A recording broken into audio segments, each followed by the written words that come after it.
نبی پاک صلی اللہ علیہ وسلم کو علم غیب نہیں تھا، یہ کہنا کافروں کا نہیں بلکہ بعض کلمہ پڑھنے والوں کا ہے۔ حضرت عمر رضی اللہ تعالیٰ عنہ بیان فرماتے ہیں، بخاری شریف کی حدیث سے پاک ہے، کہتے ہیں ایک دن حضور صلی اللہ علیہ وسلم ایک مقام پر ہمارے درمیان کھڑے ہوئے، اخبرنا عن بدء الخلق حتی دخل اہل الجنت منازلہم واہل النار منازلہم، کہتے ہیں حضور نے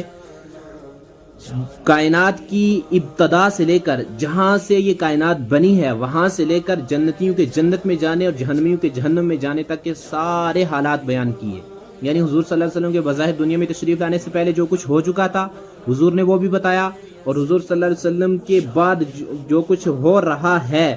وہ بھی حضور نے بتایا۔ جنتیوں کے جنت میں جانے، جہنمیوں کے جہنم میں جانے تک کے سارے حالات بیان کر دیے۔ آپ مجھے بتاؤ، وہ جو لوگ کہتے ہیں کہ حضور صلی اللہ علیہ وسلم یہ نہیں جانتے تھے، وہ نہیں جانتے تھے،